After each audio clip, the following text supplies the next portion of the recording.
पश्चिमी देशों द्वारा लागू प्रतिबंधों ने रूस की कमर तोड़कर रख दी है। यहाँ जरूरत के सामानों और दवाओं की भारी किल्लत हो गई। हालात तो ये है कि मरीजों को दवाएं भी नहीं मिल पा रही हैं, जिसको देखते हुए सरकार घरेलू निर्माताओं को प्रोत्साहित करने में जुटी है। रूस और यूक्रेन के बीच 33 दिनों से जारी युद्ध से यूक्रेन को भले ही जान माल का बड़ा नुकसान हुआ है, लेकिन रूस और रूस के लोगों को भी इस युद्ध का भारी खामियाजा चुकाना पड़ रहा है। पश्चिमी देशों के प्रतिबंधों ने रूस की कमर तोड़कर रख दी है। रूस में रोजमर्रा की जरूरतों के सामान और दवाओं की भारी किल्लत हो गई है। जरूरी सामानों और दवाओं की बढ़ती मांग ने लोगों के मन में डर पैदा कर दिया है। यही वजह है कि सरकार ने लोगों से सामान को स्टोर नहीं करने की अपील की है। सबसे ज्यादा किल्लत फूड प्रोडक्ट, जिसमें चीनी भी शामिल है, दवाएं, इक्विपमेंट, बिल्डिंग मटेरियल्स जैसी चीजों की है।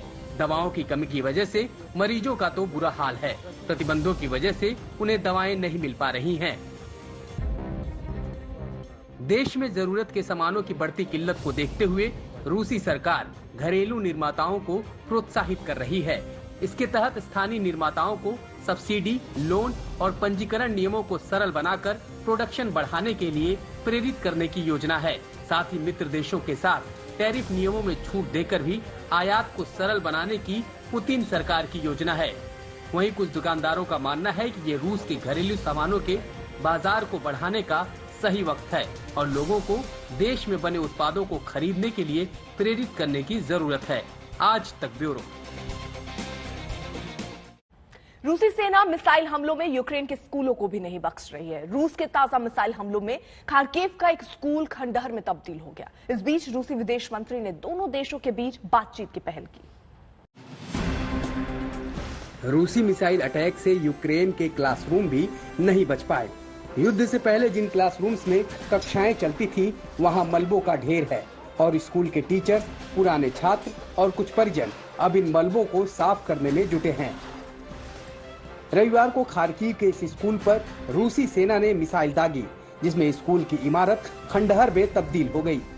जबकि पूरी दुनिया के सामने रूस लगातार इस बात का दावा करता रहा है कि वो केवल यूक्रेन के सैन्य ठिकानों को निशाना बना रहा है, जबकि रूसी हमले में सार्वजनिक इमारतें, अस्पतालों, आवासीय क्षेत्रों और समुद्री बंदरगाहों को भी अपना निशाना बनाया, जिसमें हजारों लोगों की मौत हो गई, जबकि लाखों लोग बेघर हुए हैं।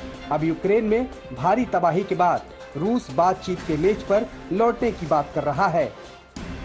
एक तरफ बातचीत की पहल, दूसरी तरफ रूसी सेना कीव, खार्किव, जाइटोमर, मारियोपोल, दोनेत्स्क में बड़े धमाके कर रही है।